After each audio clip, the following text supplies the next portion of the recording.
بھوک سے زیادہ کھانا کب حرام ہوگا؟ بزرگ فرماتے ہیں کہ بھوک سے زیادہ کھانا اس وقت حرام ہوگا کہ جب کہ غالب گمان ہو کہ پیٹ خراب ہو جائے گا یا طبیعت خراب ہوگی۔ جی جناب، اتنا کھا لیا کہ اب پیٹ خراب ہونے کا غالب گمان ہو جائے، پتہ ہے طبیعت خراب ہو جائے گی، پھر بھی کھائے جا رہے ہیں، اب زیادہ کھانا حرام ہے۔ وہ لوگ کچھ کہتے ہیں نا جناب ہم تو جیتے ہی کھانے کے لیے ہیں، تو جینے کے لیے کھانا چاہیے، کھانے کے لیے جینا نہیں چاہیے۔ جواب درست دے۔ حضرت سعد بن ابی وقاص رضی اللہ تعالیٰ عنہ نے نبی پاک سے بڑا ریلیونٹ کوسچن کیا، اور میرا خیال ہے آج ہم سارے اس کا آنسر جاننا چاہیں گے۔ پیارے آقا سے عرض کیا کہ حضور میں مستجاب الدعوات بننا چاہتا ہوں، حضور کوئی ایسا طریقہ بتا دیں میری دعائیں قبول ہونا شروع ہو جائیں۔ اب نبی پاک نے کوئی بہت لمبی لسٹ نہیں دی کہ اے سعد اتنے روزے رکھو، اتنے سجدے کرو، اتنی تلاوت کرو، جسٹ ون لائنر آنسر تھا، اے سعد اپنی غذا کو پاکیزہ کر لو، تم مستجاب الدعوات ہو جاؤ۔ اچھا، اب تھوڑی دیر کے لیے ہم سمجھتے ہیں کہ جو بندہ یہ سمجھ رہا ہے میرا گزارا نہیں ہو رہا، میرے کام پورے نہیں ہو رہے، اس لیے حرام طرف جاتا ہوں، آپ حلال کما کے مستجاب الدعوات بن جائیے نا، پھر مانگیے رب سے، اللہ عطا فرما دے گا، آپ کی مشکلیں دور کر دے گا۔ آپ کو تو فارمولا دے دیا، چابی دے دی نا کہ آپ سچی روزی کمانے والے بن جائیں، آپ کی دعائیں قبول ہونا شروع ہو جائیں گی۔ حضرت امام غزالی علیہ رحمۃ اللہ الوالی بڑی شاندار روایت نقل فرماتے ہیں، آپ کہتے ہیں کہ مسلمان جب حلال کھانے کا پہلا لقمہ کھاتا ہے اس کے پہلے کے گناہ معاف کر دیے جاتے ہیں۔ اللہ اکبر، حلال لقمے کی یہ برکت ہے۔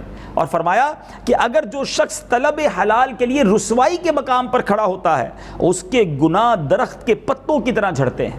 بعض اوقات ناظرین یہ عجیب سا مسکنسیپشن پھیلایا جاتا ہے کہ اسلام جو ہے وہ زیادہ مال کمانے اور کاروبار کرنے اور روزی کمانے کو ڈسکریج کرتا ہے۔ ایسا نہیں ہے، اسلام میں حوصلہ شکنی نہیں ہے۔ آپ کاروبار کیجئے، آپ نوکری کیجئے، آپ ارننگ کیجئے، مگر حلال کیجئے، اچھی نیتوں کے ساتھ کیجئے۔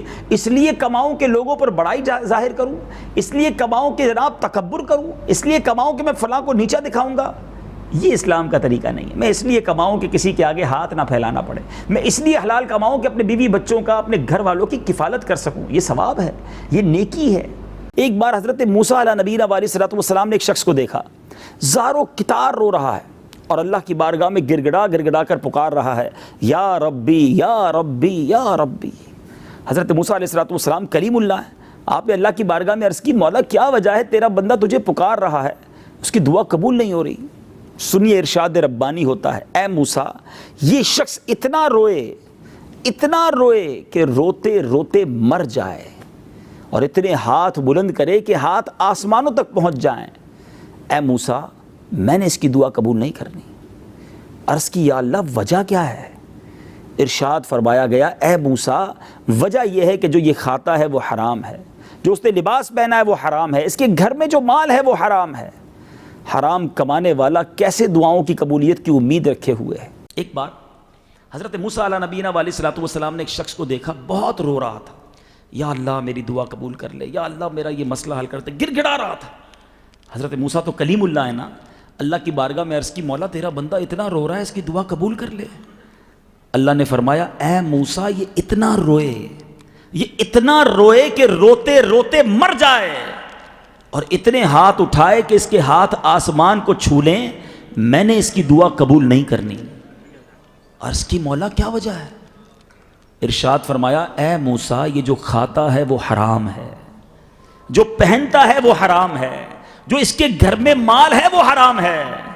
اب کاروبار حرام کا کروں، جھوٹ بول کے کروں اور کہوں دعا قبول نہیں ہوتی؟